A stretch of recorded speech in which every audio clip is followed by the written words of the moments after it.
This review is made possible by the Restored Rusty Relics Car Club of North New Jersey. If you're in the New Jersey or New York area, please check them out and consider joining the club. They do monthly events, meetings, and have formed a community around these awesome vintage cars.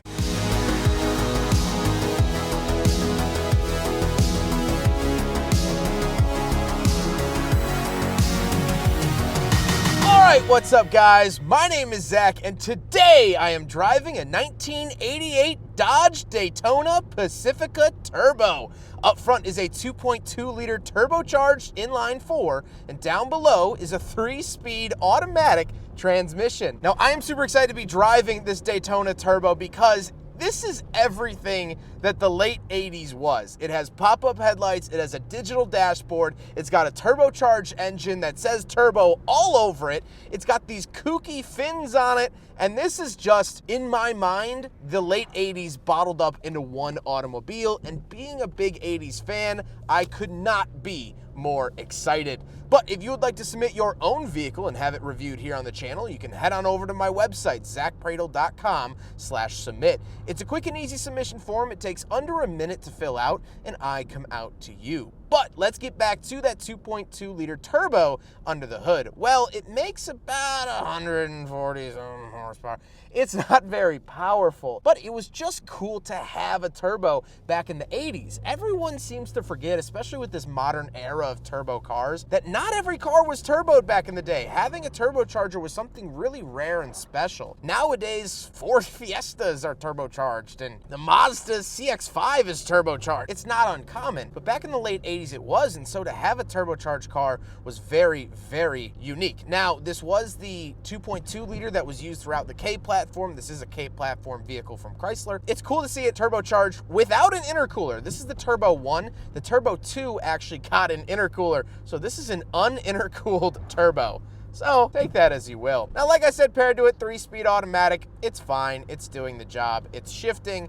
And these 3 speeds were good. The later 4 speeds that were put into them in like the early 90s are trash. So this is actually the preferred transmission if you're not getting the manual. Last but not least about the drivetrain, this is front wheel drive. And a lot of people don't like that about this era of cars, but that's just how they came. And look at the Shelby Charger from '83, also front wheel drive with a 2.2. So how does it feel to drive a Dodge Daytona Pacifica Turbo from 1988? It feels incredibly cool. I feel like I'm driving through the intro to a detective show or something like that. I feel like I got a crime to solve or something of the sort. I love driving this car. Steering is power, but it's a little bit vague. It's not super sporty. The Pacifica trim level was more luxurious, or at least aimed to be more luxurious. And so you kind of get some of those more luxury features we'll talk about later on, but definitely in the way it drives, it has a more luxury feel than a sporty feel. However, when you do put your foot into it, it will go. It will sing, and that's a beautiful thing about a little turbo. With that stuff out of the way, let's talk about the interior, and of course, right off the bat, we have to talk about the digital gauge cluster. What a beautiful piece. It looks fantastic, absolutely lovely. However, it does have a really cool calling card, and that is that if you start overheating, it will automatically switch the gauge to the bottom left to be the coolant temperature. If your battery voltage starts dropping rapidly in a weird way, it'll switch to the voltmeter. It actually has a sense of what you might need to see, and although I can't imagine that it would be perfect, it's definitely cool that it at least offered that back in 1988, a sort of smart gauge that we take for granted today. On the steering wheel, we don't have anything. This is pre-airbag era. And off to the left, we have our trip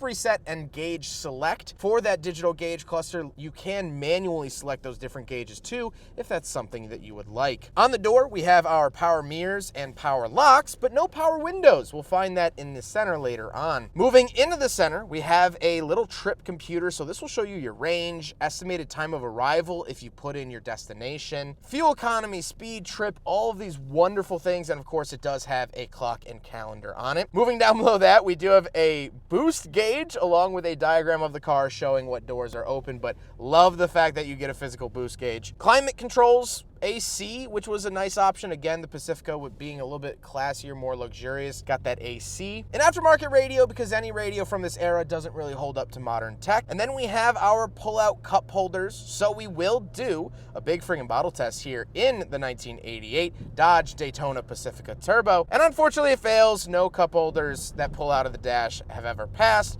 as well as nothing older than 1995 has ever passed. So double strike there for the Daytona Turbo. Speaking of blue Pacificas, there you go.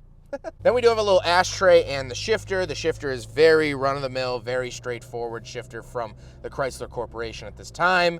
Nothing new here. And then we have a bunch of buttons. So we do have our left and right windows, as well as the driver's seat options and rear defrost. Very, very strange to find that here, but the seat options don't stop. Actually, on the physical seats themselves, there are more options for seat wing, thigh, lumbar, and back wing adjustments. So plenty of power seat adjustments here in the Pacifica Turbo. Again, part of that Pacifica package. And the seats themselves are comfortable. They're really enjoyable, actually. They hold you into the car, and that's all I can really ask. However, we do have back seats. I'm not looking forward to getting in the back here, but we do have them, so let's go do a back seat review.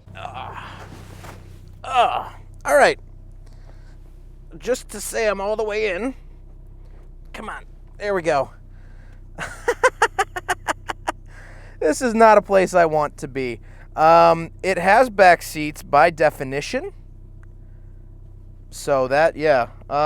This is pretty awful otherwise. Anyway, the dismount is going to be less graceful. Around the back with the trunk, this is a hatchback, very common of this era and body style. You get this giant privacy cover, but also you get a ton of space, which is really, really nice to see for the back of the Dodge Daytona Pacifica Turbo. Now we got to talk about the looks, and of course, pop-up headlights right off the bat, but I love this blue color. The wheels are the original wheels, however, they've been refinished with a little bit of sparkle flake thrown in there. And I think it does have that really cool hatchback sort of wedge look that was so popular in the mid to late 1980s. We saw this with the Mazda RX-7, the Porsche 944, the Celica Supra, and later just the Supra. This was kind of the cool shape, and so the Daytona Pacifica Turbo was a cool car because of its cool shape and, of course, pop-up headlights.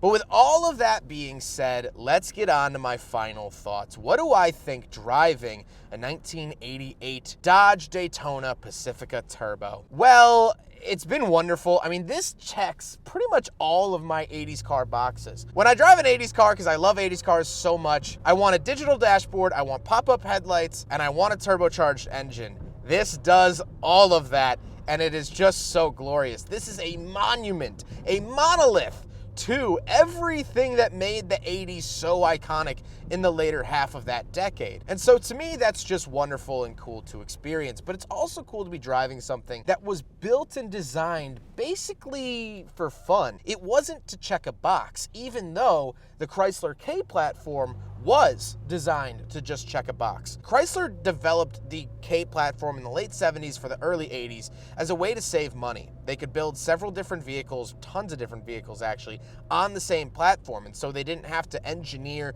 they didn't have to manufacture all these different bodies and chassis and things like that. They could reuse it, and it helped save Chrysler financially. And that was the early 80s. We saw like the Reliant K and the Dodge Aries and things like that I've driven, and those are rather bland for that era. Shelby Charger, things like that in like the mid 80s. They started to have a little bit of fun with it. They said, hey, you know, we're making money off this platform. It's good, it's solid. People seem to like it at least enough. At least they buy them. So let's have a little fun. Let's turn it up a little bit. Let's let our hair down just for a couple of cars. And the Daytona Pacifica Turbo was one of those cars that they let their hair down with. Were digital dashboards cost effective in this era? No. Today they are, because they only have to make one screen and all cars have them, but back in the day, digital gauges were not cost effective, but they did it here. Turbochargers are not cost effective. There's more parts that you need, but hey, they did it here. Pop-up headlights are not cost effective, and this car has them. Power seats that are so widely adjustable are not cost effective, but it has it. And so it's cool to be driving something that its original conception of the K car was to be cost effective, but now this isn't. It's sort of the anti of what it was always originally meant to be, and that is super, super cool. I hope you guys enjoyed the video. Huge thank you to Tom for letting me take out his little turbo coupe. Such a wonderful guy to work with. I was so incredibly excited to drive the Daytona Pacifica Turbo. Tom's been absolutely wonderful. Can't say enough good things, and I hope to work with him again in the future. But I hope you guys enjoyed the video. Don't forget to rate the video, comment on the video, and subscribe if you really liked it. Take care, guys.